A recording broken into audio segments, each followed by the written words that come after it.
Got it, you want the same title story expanded to around 4,000 words and without a separate heading at the top. Here's a longer, deeper version. The night felt heavier than usual. Arev sat by the window staring at the empty street below. The faint glow of a streetlight flickered, casting long shadows across the road. The world outside seemed calm, almost untouched by worry, but inside him there was chaos. It wasn't just sadness. It was confusion. It was exhaustion. It was the feeling of trying again and again, only to watch everything fall apart. He leaned his head against the cold glass and closed his eyes. His thoughts were loud, restless, refusing to slow down. Why is this happening to me? He had asked that question more times than he could count, and every time the silence that followed felt like an answer he didn't want. Life hadn't always been like this. There was a time when Arev believed things would work out. He had dreams, clear, bright dreams about his future. He imagined success, happiness, stability. He believed that if he worked hard enough, stayed honest, and kept faith, everything would fall into place. But reality had been different. Plans failed. Opportunities slipped away. People he trusted walked out of his life without explanation. And now he was here sitting alone, feeling like everything he had built was slowly slipping through his fingers. "I'm tired," he whispered to himself, not just physically, but mentally, emotionally, spiritually, tired of trying, tired of hoping, tired of believing something good was coming. Because lately, it didn't feel like it. The room was quiet, except for the ticking of the clock on the wall. Each second felt louder than the last, as if time itself was reminding him of everything he hadn't achieved yet. He took a deep breath, trying to steady himself, but it didn't work. The weight inside him only grew heavier. Finally, with a voice that barely held together, he spoke, "God, if you're there, I need you." The words hung in the air. There was no immediate response, no sound, no sign, just silence. Arev let out a small, bitter laugh. "Of course," he murmured. "Why would it be any different?" He looked down at his hands, clenched tightly together. Maybe he had expected too much. Maybe there was no answer. Maybe he really was alone. But just as that thought settled in, something shifted. It wasn't something he could see or touch, but it was real. A subtle calmness began to spread through him, like a gentle wave washing over a restless shore. His breathing slowed. The tension in his chest eased just slightly. And then a voice, not loud, not overwhelming, but clear. "You are going to come through this." Arev's eyes snapped open. He sat up straight, his heart suddenly alert. "What?" he whispered. He looked around the room. No one was there. The door was closed. The window showed nothing but the quiet street. And yet the words echoed again, this time deeper, more certain. "You are going to come through this." His heartbeat steadied. Fear didn't rise. Instead, something else did. Something warm, something calm. "Who's there?" he asked softly. There was no physical answer, but the voice returned, gentle, steady, unmistakable. "I see you," Arev swallowed. "I'm struggling," he admitted, his voice breaking. "I know." The response was immediate. No hesitation, no judgment, just understanding. Tears began to form in his eyes. "I feel like everything is falling apart." A pause, and then, "Sometimes things must fall apart so they can be rebuilt stronger than before." Arev shook his head slightly. "It doesn't feel like that. It feels like I'm losing everything." "You are not losing everything," the voice replied. "You are being prepared." "Prepared? For what?"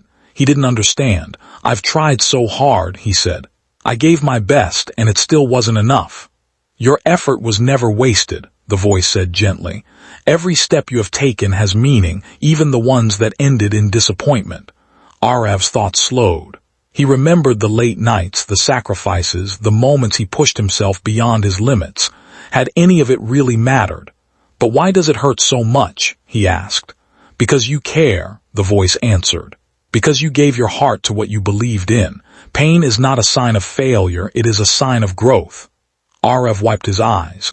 The words didn't erase his pain, but they made it feel different, less meaningless. "Will it always be like this?" he asked. And the answer came with quiet certainty. "No, you are going to come through this." Again, those words, stronger now, more real. "But how?" he asked. I don't see a way out. You don't need to see the whole path, the voice replied. You only need to take the next step. The next step. It sounded simple, but also possible. What if I fail again? Then you will rise again, the voice said. Failure is not the end, it is part of the journey. Arev took a deep breath. For the first time in days, his chest didn't feel as tight. But I feel alone, he admitted. The response came softer this time, but it carried a deeper weight. You have never been alone. Arev closed his eyes. Memories surfaced, moments he had forgotten, times when help came unexpectedly, moments when things could have gone wrong but didn't, small, quiet blessings he had overlooked. Even when you didn't notice me, I was there, the voice continued, guiding you, protecting you, walking beside you. Arev's breathing steadied. A calmness settled over him. So what do I do now? Keep going. Two simple words, but they carried strength. Do not give up, the voice added. What you are facing is temporary. What is ahead of you is greater than what is behind you. Arev opened his eyes and looked out the window again. The same street, the same silence, but it felt different now. It didn't feel empty. It felt open, like something could change. What if it takes a long time? He asked. Some things take time to grow, the voice said, but what is built slowly is often built to last. Arev nodded slightly. For the first time, waiting didn't feel like punishment. It felt like preparation. And what if I feel weak again? Then come back to me, the voice replied. You do not have to carry everything on your own. Arev let out a slow breath. The weight he had been holding for so long didn't feel as heavy anymore. Thank you, he whispered. Silence followed, but it wasn't empty, it was peaceful. And then one final message. No matter how difficult it becomes, no matter how uncertain you feel, remember this, you are going to come through this. The presence faded, but the words stayed. Arev sat quietly for a long time. Nothing around him had changed. His problems were still there. His situation was still uncertain, but something inside him was different. He stood up slowly, walked to his desk, and opened his notebook. With a steady hand, he wrote, I am going to come through this. Not as a wish, but as a belief. Days passed, then weeks. Not everything improved overnight. There were still challenges, still moments of doubt, still days when things felt heavy again. But each time he remembered. Each time he held on, and slowly things began to shift.